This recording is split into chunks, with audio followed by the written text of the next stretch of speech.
대법원 2022년 8월 11일 선고 2017-225-619 판결 사건명 배당 이의 담보권 실행을 위한 경매 절차에서 신청 채권자가 경매 신청서에 피담보 채권의 일부만을 청구 금액으로 하여 경매를 신청한 경우 그 후 채권 계산서에 청구 금액을 확장하여 제출하는 등의 방법으로 청구 금액을 확장할 수 있는지 여부. 원칙적 소극. 신청 채권자가 경매 신청서에 청구 채권으로 원금 외의 이자, 지연 손해금 등의 부대 채권을 개괄적으로나마 표시하였다가 나중에 채권 계산서에 의하여 그 부대 채권의 구체적인 금액을 특정하는 것은 허용되는지 여부. 적극. 신청 채권자가 경매 신청서에 청구 채권 중 부대 채권을 확정액으로 표시한 경우 나중에 부대 채권액을 증액하여 청구 금액을 확장하는 것이 허용되는지 여부. 적극. 및 그 시한. 배당 요구 종기까지. 담보권 실행을 위한 경매 절차에서 신청 채권자가 경매 신청서에 피담보 채권의 일부만을 청구 금액으로 하여 경매를 신청하였을 경우에는 다른 특별한 사정이 없는 한 신청 채권자의 청구 금액은 그 기재된 채권액을 한도로 확정되고 그 후 신청 채권자가 채권 계산서에 청구 금액을 확장하여 제출하는 등의 방법으로 청구 금액을 확장할 수 없다. 그러나 경매 신청서에 청구 채권으로 원금 외의 이자, 지연 손해금 등의 부대 채권을 개괄적으로나마 표시하였다가 나중에 채권 계산서에 의하여 그 부대 채권의 구체적인 금액을 특정하는 것은 경매 신청서에 개괄적으로 기재하였던 청구 금액의 산출 근거와 범위를 밝히는 것이므로 허용된다. 또한 신청 채권자가 경매 신청서에 청구 채권 중 이자, 지연 손해금 등의 부대 채권을 확정액으로 표시한 경우에는 나중에 배당 요구 종기까지 채권 계산서를 제출하는 등으로 부대 채권을 증액하여 청구 금액을 확장하는 것은 허용된다.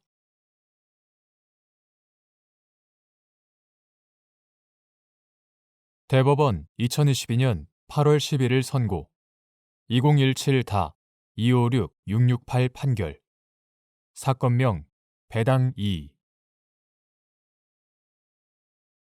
1. 저당권자가 물상 대위권을 행사하는 방법과 그 시한 및 이를 제한하는 취지.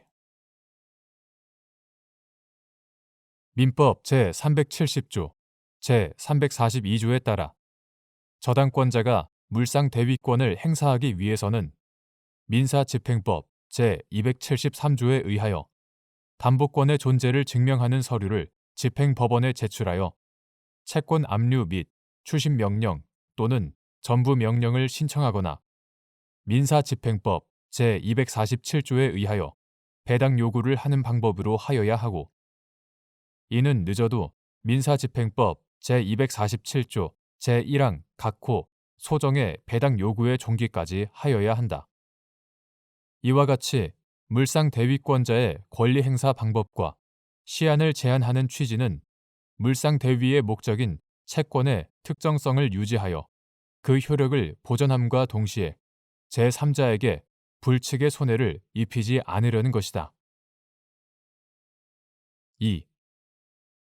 저당권자가 물상 대위권을 행사하여 채권 압류 및 추심 명령 또는 전부 명령을 신청하면서 청구 채권 중 이자, 지연 손해금 등 부대 채권의 범위를 신청일 무렵까지의 확정 금액으로 기재한 경우 배당 기일까지의 부대 채권을 포함하여 원래 우선 변제권을 행사할 수 있는 범위에서 우선 배당을 받을 수 있는지 여부. 원칙적 적극. 저당권자가 물상 대위권을 행사하여 채권 압류 및 추심 명령 또는 전부 명령 이하 채권 압류 명령 등이라 한다. 채권 압류 명령 등을 신청하면서 그 청구 채권 중 이자, 지연 손해금 등 부대 채권 이하 부대 채권이라 한다. 부대 채권의 범위를 신청일 무렵까지의 확정 금액으로 기재한 경우 그 신청 취지와 원인 및 집행 실무 등에 비추어 저당권자가 부대 채권에 관하여는 신청일까지의 액수만 배당받겠다는 의사를 명확하게 표시하였다고 볼 수 있는 등의 특별한 사정이 없는 한 그 배당 절차에서는 채권 계산서를 제출하였는지 여부에 관계없이 배당 기일까지의 부대 채권을 포함하여 원래 우선 변제권을 행사할 수 있는 범위에서 우선 배당을 받을 수 있다고 봄이 타당하다. 그 이유는 아래와 같다. 첫째, 금전 채권에 대하여 채권 압류 명령 등이 신청된 경우 제3채무자는 순전히 타의에 의하여 다른 사람들 사이에 법률 분쟁에 편입된 것이므로 제3채무자가 압류된 채권이나 범위를 파악할 때 과도한 부담을 가지지 않도록 보호할 필요가 있다. 이에 현행 민사집행 실무에서는 금전 채권에 대한 압류 명령 신청서에 기재하여야 하는 청구 채권 중 부대 채권의 범위를 신청일까지의 확정 금액으로 기재하도록 요구하고 있다. 이러한 실무는 법령상 근거가 있는 것은 아니나 제3채무자가 압류 범위를 파악하는 데 과도한 부담을 가지지 않도록 압류 채권자에게 협조를 구하는 한도에서 합리적인 측면이 있다.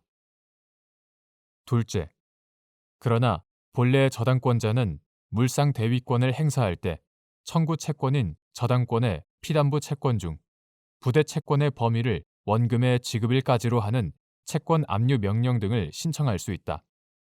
따라서 물상 대위권을 행사하는 저당권자가 민사집행 실무에서 요구하는 바에 따라 부대 채권의 범위를 신청일 무렵까지의 확정 금액으로 기재한 것은 다른 특별한 사정이 없는 한 위와 같이 제3채무자를 배려하기 위한 것일 뿐 나머지 부대 채권에 관한 우선 변제권을 확정적으로 포기하려는 의사에 기한 것이라고 추단할 수 없다.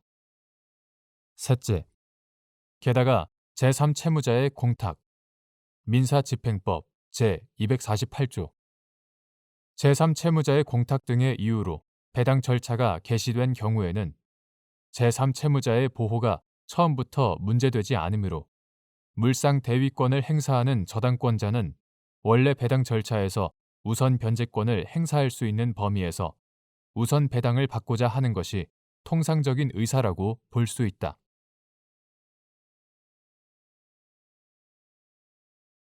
대법원 2022년 8월 11일 선고 2018다 202774 판결 사건명 청구 2 1. 여러 채권자가 사해행위 취소 및 원상회복 청구의 소를 제기하여 여러 개의 소송이 계속 중인 경우 각 소송에서 채권자의 청구에 따라 사해행위의 취소 및 원상회복을 명하는 판결을 선고하여야 하는지 여부 적극 및 수익자가 가액배상을 하여야 할 경우 수익자가 반환하여야 할 가액 범위 내에서 각 채권자의 피보전 채권액 전액의 반환을 명하여야 하는지 여부 적극 채권자 취소권의 요건을 갖춘 각 채권자는 고유의 권리로서 채무자의 재산 처분 행위를 취소하고 원상 회복을 구할 수 있다. 그러므로 여러 채권자가 동시에 또는 시기를 달리하여 사해 행위 취소 및 원상 회복 청구의 소를 제기한 경우 어느 한 채권자가 동일한 사해 행위에 관하여 사해 행위 취소 및 원상 회복 청구를 하여 승소 판결을 받아 그 판결이 확정되었다는 것만으로는 그 후에 제기된 다른 채권자의 동일한 청구가 권리 보호의 이익이 없게 되는 것은 아니고 그에 기하여 재산이나 가액의 회복을 마친 경우에 비로소 다른 채권자의 사해 행위 취소 및 원상 회복 청구가 그와 중첩되는 범위 내에서 권리 보호의 이익이 없게 된다. 따라서 여러 채권자가 사해 행위 취소 및 원상 회복 청구의 소를 제기하여 여러 개의 소송이 계속 중인 경우에는 각 소송에서 채권자의 청구에 따라 사해 행위의 취소 및 원상 회복을 명하는 판결을 선고하여야 하고 수익자가 가액 배상을 하여야 할 경우에도 수익자가 반환하여야 할 가액 범위 내에서 각 채권자의 피보전 채권액 전액의 반환을 명하여야 한다. 2. 여러 개의 사회행위 취소 소송에서 각 가액 배상을 명하는 판결이 선고, 확정되어 수익자가 어느 채권자에게 자신이 배상할 가액의 일부 또는 전부를 반환한 경우 수익자가 다른 채권자에 대하여 청구 이의의 방법으로 집행권원의 집행력의 배제를 구할 수 있는 범위.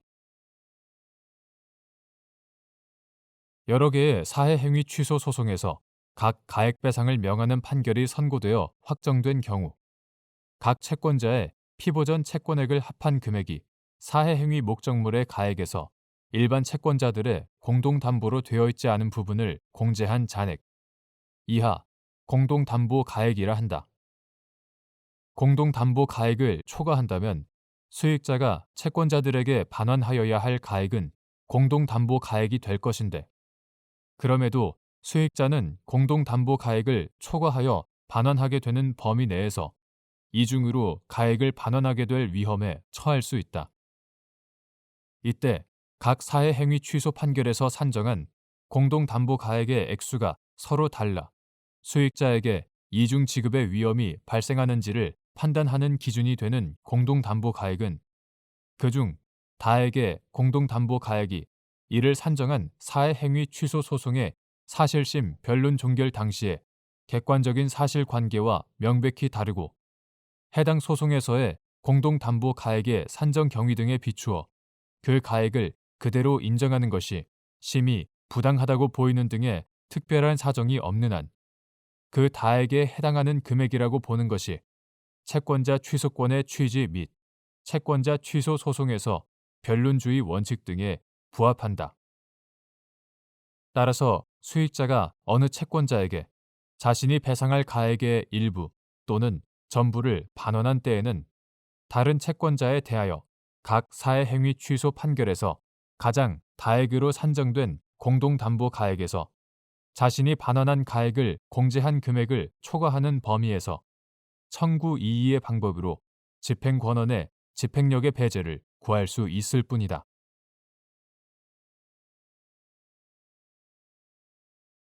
대법원 2022년 8월 11일 선고 2020다 247-428 판결 사건명 유류분 반환 1. 공동상속인이 아닌 제3자에 대한 증여 당시 법정 상속분의 2분의 1을 유류분으로 갖는 배우자나 직계 비속이 공동상속인으로서 유류분 권리자가 되리라고 예상할 수 있는 경우 위 증여가 유류분 권리자에게 손해를 가할 것을 알고 행해진 것이라고 보기 위한 요건과 그 판단의 기준 시기, 증여 당시 및 이에 관한 증명 책임의 소재, 유류분 반환 청구권을 행사하는 상속인, 공동상속인이 아닌 제3자에 대한 증여는 원칙적으로 상속 개시 전에 1년간에 행한 것에 한하여 유류분 반환 청구를 할 수 있고 다만 당사자 쌍방이 증여 당시에 유류분 권리자의 손해를 가할 것을 알고 증여를 한 때에는 상속 개시 1년 전에 한 것에 대하여도 유류분 반환 청구가 허용된다. 민법 제1114조 참조 증여 당시 법정 상속분의 2분의 1을 유류분으로 갖는 배우자나 직계 비속이 공동상속인으로서 유류분 권리자가 되리라고 예상할 수 있는 경우에 제3자에 대한 증여가 유류분 권리자에게 손해를 가할 것을 알고 행해진 것이라고 보기 위해서는 당사자 쌍방이 증여 당시 증여재산의 가액이 증여하고 남은 재산의 가액을 초과한다는 점을 알았던 사정뿐만 아니라 장래 상속 개시일에 이르기까지 피상속인의 재산이 증가하지 않으리라는 점까지 예견하고 증여를 행한 사정이 인정되어야 하고 이러한 당사자 쌍방의 가해의 인식은 증여 당시를 기준으로 판단하여야 하는데 그 증명 책임은 유류분 반환 청구권을 행사하는 상속인에게 있다. 2. 피상속인이 공동상속인이 아닌 제3자를 보험 수익자로 지정한 생명보험 계약을 체결하거나 중간에 제3자로 보험 수익자를 변경하여 제3자가 생명보험금을 수령하는 경우, 이를 피상속인이 보험 수익자인 제3자에게 유류분 산정의 기초재산에 포함되는 증여를 한 것으로 보기 위한 요건 및 이때 유류분 산정의 기초재산에 포함되는 증여가액을 이미 납입한 보험료 총액 중 피상속인이 납입한 보험료가 차지하는 비율을 보험 금액에 곱하여 산출한 금액으로 할 수 있는지 여부. 원칙적 적극. 피상속인이 자신을 피보험자로 하되 공동상속인이 아닌 제3자를 보험 수익자로 지정한 생명보험 계약을 체결하거나 중간에 제3자로 보험 수익자를 변경하고 보험회사에 보험료를 납입하다 사망하여 그 제3자가 생명보험금을 수령하는 경우, 피상속인은 보험 수익자인 제3자에게 유류분 산정의 기초재산에 포함되는 증여를 하였다고 봄이 타당하다. 또한 공동상속인이 아닌 제3자에 대한 증여이므로 민법 제1114조에 따라 보험 수익자를 그 제3자로 지정 또는 변경한 것이 상속 개시 전 1년간에 이루어졌거나 당사자 쌍방이 그 당시 유류분 권리자의 손해를 가할 것을 알고 이루어졌어야 유류분 산정의 기초재산에 포함되는 증여가 있었다고 볼 수 있다.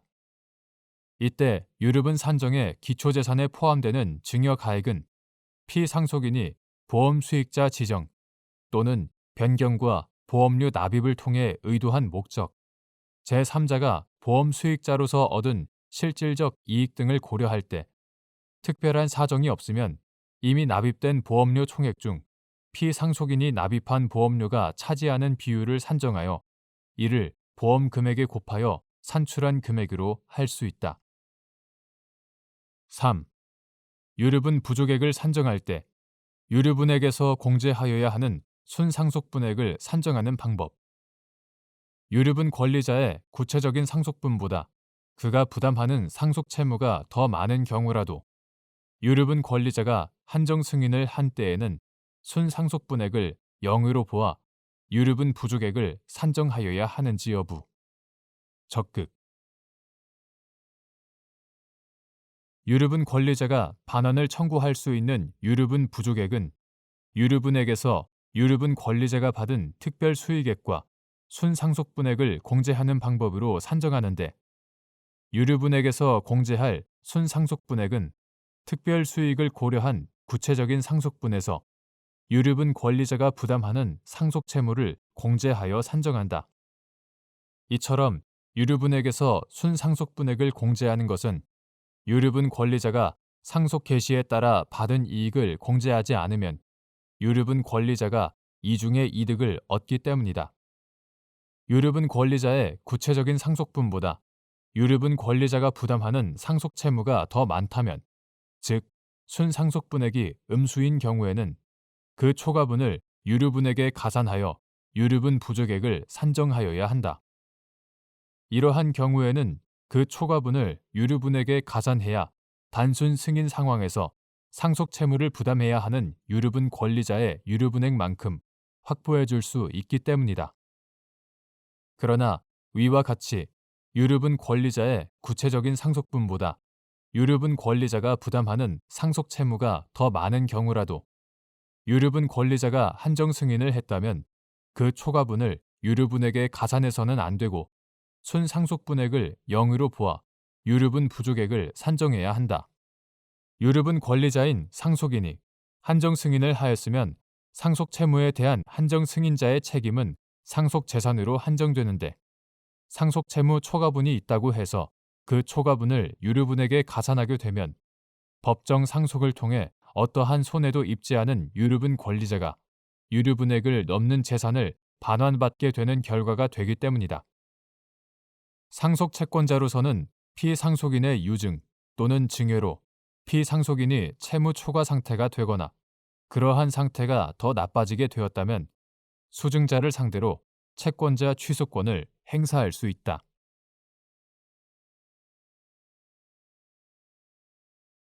대법원 2022년 8월 11일 선고 2022-202498 판결 사건명 손해배상 기 1. 상가 건물 임대차 보호법 제10조의 4에서 정한 권리금 회수 방해로 인한 손해배상 책임이 성립하기 위해서는 임차인이 구체적인 인적 사항을 제시하면서 신규 임차인이 되려는 자를 임대인에게 주선하였어야 하는지 여부.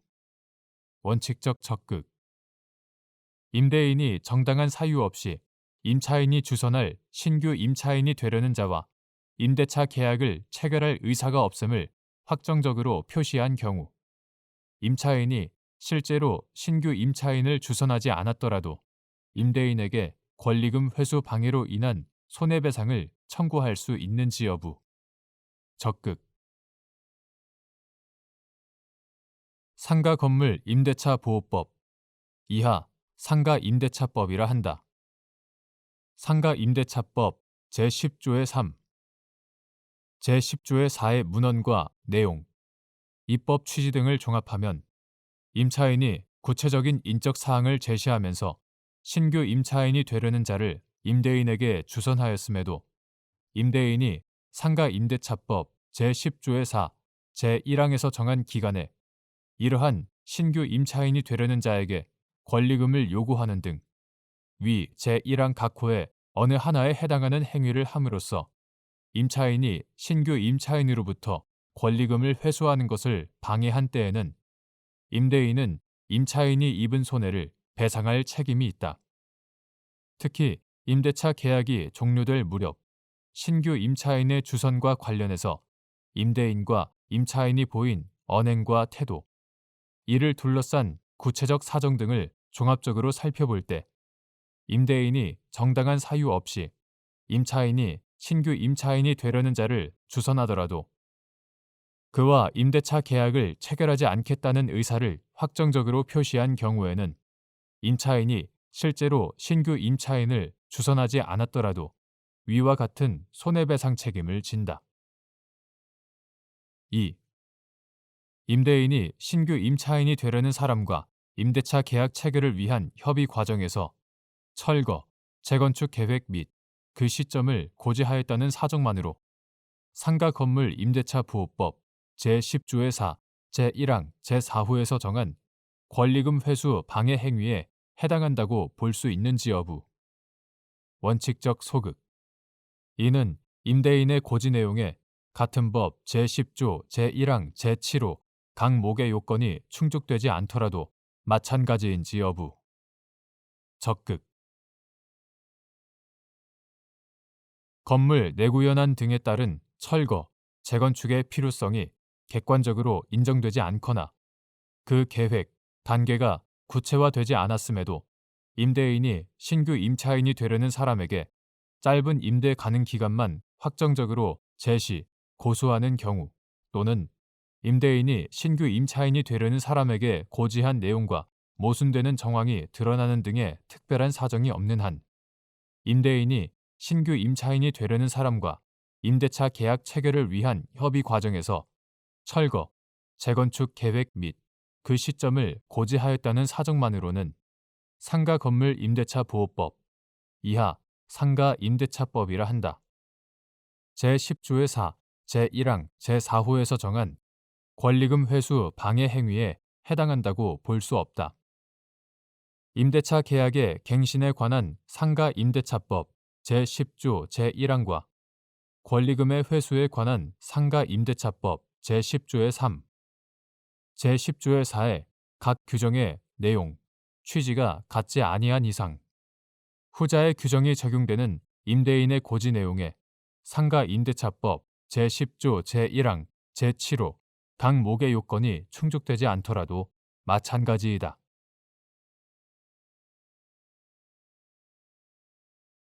대법원 2022년 8월 11일 선고 2022-227688 판결 사건명 손해배상 기 1. 비법인 사단의 당사자 능력을 인정하는 민사소송법 제52조의 규정 취지 및 여기서 말하는 사단의 의미 사단 법인의 하부 조직을 별개의 독립된 비법인 사단으로 인정하기 위한 요건. 민사소송법 제52조가 비법인 사단의 당사자 능력을 인정하는 이유는 법인이 아니라도 사단으로서의 실체를 갖추고 대표자 또는 관리인을 통하여 사회적 활동이나 거래를 하는 경우에는 그로 인하여 발생하는 분쟁은 그 단체가 자기 이름으로 당사자가 되어 소송을 통하여 해결하도록 하기 위한 것이므로, 여기서 말하는 사단이라 함은 일정한 목적을 위하여 조직된 다수인의 결합체로서 대외적으로 사단을 대표할 기관에 관한 정함이 있는 단체를 말하고, 사단 법인의 하부 조직의 하나라 하더라도 스스로 위와 같은 단체로서의 실체를 갖추고 독자적인 활동을 하고 있다면 사단 법인과는 별개의 독립된 비법인 사단으로 볼 수 있다. 2. 비법인 사단의 하부 기관이 당사자 능력을 가지는지에 관한 사항이 직권조사 사항인지 여부. 적극. 비법인 사단의 하부 기관이 당사자 능력을 가지는지에 관한 사항은 직권조사 사항이다. 3. 선교 행위가 사회적 상당성을 잃고 상대방의 종교 선택에 관한 자유를 상실시키는 정도에 이른 경우 불법 행위가 성립할 수 있는지 여부. 적극. 및 이를 판단하는 기준.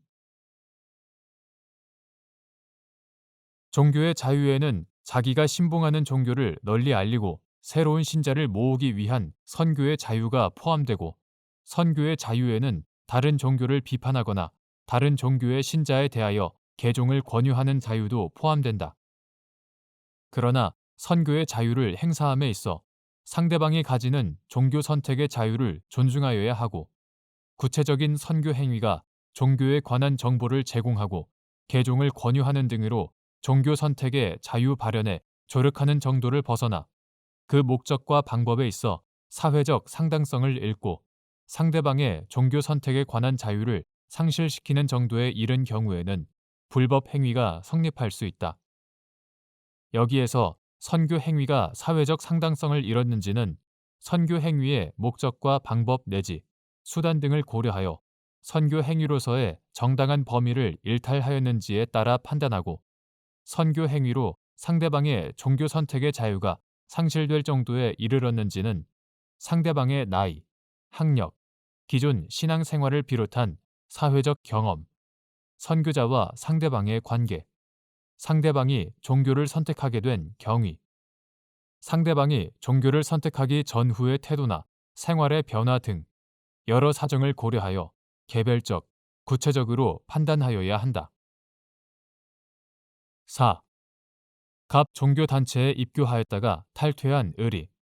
갑 종교단체의 지교회인, 병교회와 소속 신도인 정 등의 조직적이고 계획적인 선교 방식에 의하여 기망을 당하여 갑 종교단체인 줄 모른 채 교리 교육을 받아 사실상 자유의지를 박탈당한 상태에서 갑 종교단체에 입교하게 되었고, 갑 종교단체의 허황된 교리 등으로 인해 장기간 탈퇴하지 못하는 등 정신적 고통을 받았다고 주장하며 병교회와 정 등을 상대로 손해배상을 구한 사안에서 병교회가 갑 종교단체와 구별되는 별개의 독립된 비법인 사단이라고 인정할 수 없고, 재반 사정에 비추어 정 등의 을에 대한 선교 행위가 정당한 범위를 일탈하여 사회적 상당성을 잃었다거나 을의 종교 선택에 관한 자유가 상실될 정도에 이르렀다고 볼 수 없다고 한 사례.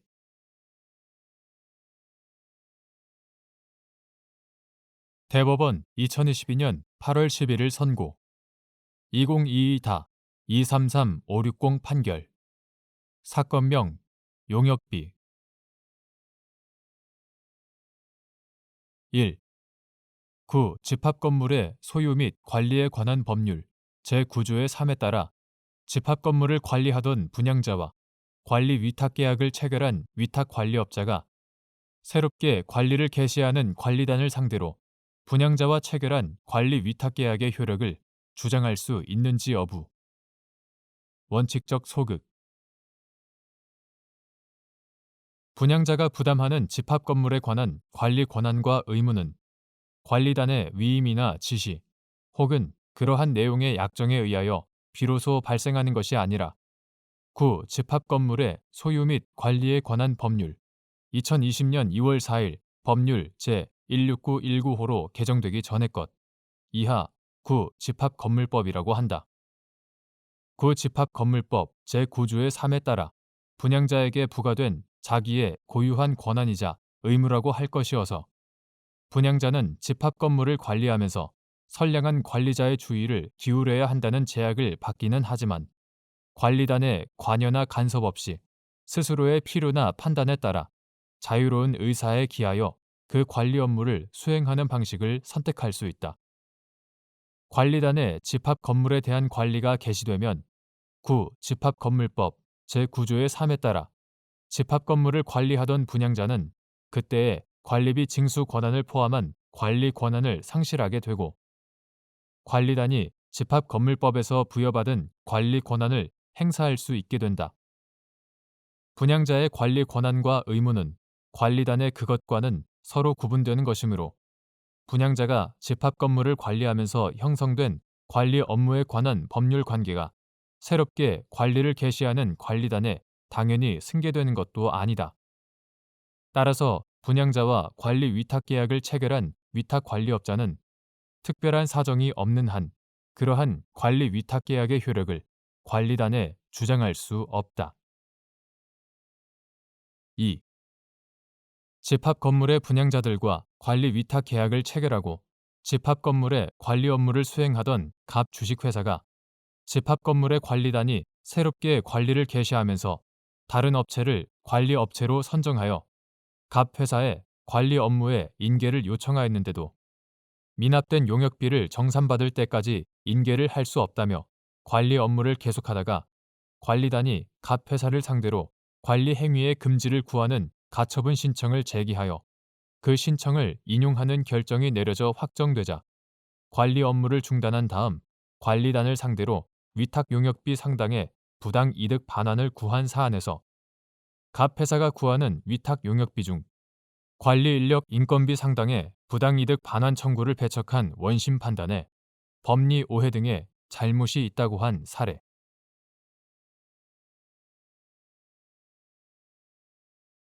대법원 2022년 8월 19일 선고 2017다 292-718 판결 사건명 부당 이득금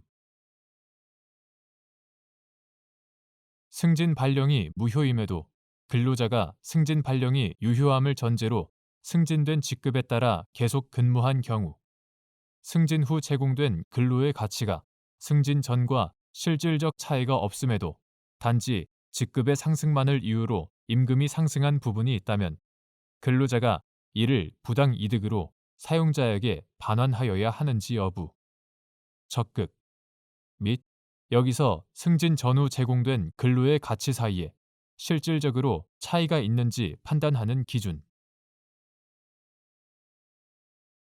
승진 발령이 무효임에도 근로자가 승진 발령이 유효함을 전제로 승진된 직급에 따라 계속 근무하여 온 경우 승진 전후 각 직급에 따라 수행하는 업무에 차이가 있어 승진된 직급에 따른 업무를 수행하고 그에 대한 대가로 임금이 지급되었다면 근로자가 지급받은 임금은 제공된 근로의 대가이므로 근로자에게 실질적인 이득이 있다고 볼 수 없어 사용자가 이에 대해 부당 이득으로 반환을 청구할 수 없다. 그러나 승진 전후 각 직급에 따라 수행하는 업무에 차이가 없어 승진 후 제공된 근로의 가치가 승진 전과 견주어 실질적 차이가 없음에도 단지 직급의 상승만을 이유로 임금이 상승한 부분이 있다면 근로자는 임금 상승분 상당의 이익을 얻었다고 볼 수 있고 승진이 무효인 이상 그 이득은 근로자에게 법률상 원인 없이 지급된 것으로서 부당 이득으로 사용자에게 반환되어야 한다. 여기서 승진 전후 제공된 근로의 가치 사이에 실질적으로 차이가 있는지는 제공된 근로의 형태와 수행하는 업무의 내용, 보직의 차이 유무, 직급에 따른 권한과 책임의 정도 등 여러 사정을 종합적이고 객관적으로 평가하여 판단하여야 한다.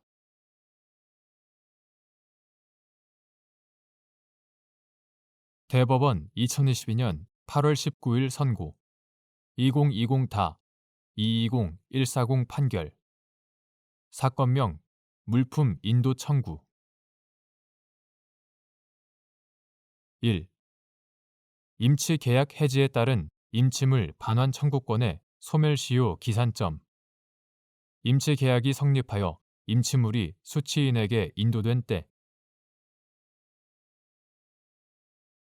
임치 계약 해지에 따른 임치물 반환 청구는 임치 계약 성립 시부터 당연히 예정된 것이고 임치 계약에서 임치인은 언제든지 계약을 해지하고 임치물의 반환을 구할 수 있는 것이므로 특별한 사정이 없는 한 임치물 반환 청구권의 소멸시효는 임치 계약이 성립하여 임치물이 수취인에게 인도된 때부터 진행하는 것이지 임치인이 임치 계약을 해지한 때부터 진행한다고 볼 수 없다. 2. 자동차 제조회사인 갑 주식회사와 자동차 배기가스 촉매제를 제조, 납품하는 계약을 체결한 을 주식회사가 갑 회사의 지시에 따라 병 주식회사에 촉매제를 인도하면 병 회사가 인도받은 촉매제로 촉매 정화 장치를 제조하여 갑 회사에 납품하였고 갑 회사는 병 회사로부터 납품받은 촉매 정화 장치에 사용된 촉매제의 수량에 따라 을 회사에 촉매제 대금을 지급하였는데 을 회사가 병 회사를 상대로 촉매 정화 장치에 사용되지 않고 남은 잔여 촉매제의 반환을 구하자 병 회사가 소재기 5년 이전에 인도받은 촉매제에 대한 임치물 반환 청구권은 소멸시효가 완성되었다고 항변한 사안에서 임치물 반환 청구권의 소멸시효는 임치 계약이 성립하여 임치물이 수취인에게 인도된 때부터 진행한다고 보아야 하는데도 이와 달리 보아 위 임치물 반환 청구권의 소멸시효가 완성되지 않았다고 본 원심 판단에 법리 오해 등의 잘못이 있다고 한 사례.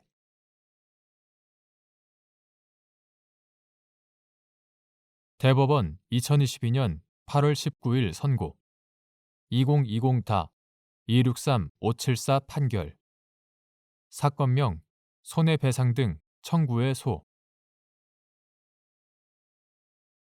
주식회사의 정관에서 회사에 배당 의무를 부과하면서 배당금의 지급 조건이나 배당 금액의 산정 방식 등을 구체적으로 정하고 있어 개별 주주에게 배당할 금액이 이리적으로 산정되고 대표이사나 이사회가 배당금 지급 여부 등을 달리 정할 수 있도록 하는 규정이 없는 경우 정관에서 정한 지급 조건이 갖추어지는 때에 주주에게 구체적이고 확정적인 배당금 지급 청구권이 인정될 수 있는지 여부 적극 및 이 경우 회사가 주주총회에서 이익 배당 결의를 하지 않았다거나 이익 배당을 거부하는 결의를 하였다는 사정을 들어 이익 배당금 지급을 거절할 수 있는지 여부 소극 주주의 이익 배당 청구권은 장차 이익 배당을 받을 수 있다는 의미의 권리에 지나지 아니하여 이익 잉여금 처분 계산서가 주주총회에서 승인됨으로써 이익 배당이 확정될 때까지는 주주에게 구체적이고 확정적인 배당금 지급 청구권이 인정되지 아니한다. 다만 정관에서 회사에 배당 의무를 부과하면서 배당금의 지급 조건이나 배당 금액을 산정하는 방식 등을 구체적으로 정하고 있어 그에 따라 개별 주주에게 배당할 금액이 이리적으로 산정되고 대표이사나 이사회가 경영 판단에 따라 배당금 지급 여부나 시기, 배당 금액 등을 달리 정할 수 있도록 하는 규정이 없다면 예외적으로 정관에서 정한 지급 조건이 갖추어지는 때에 주주에게 구체적이고 확정적인 배당금 지급 청구권이 인정될 수 있다. 그리고 이러한 경우 회사는 주주총회에서 이익 배당에 관한 결의를 하지 않았다거나 정관과 달리 이익 배당을 거부하는 결의를 하였다는 사정을 들어 주주에게 이익 배당금의 지급을 거절할 수 없다.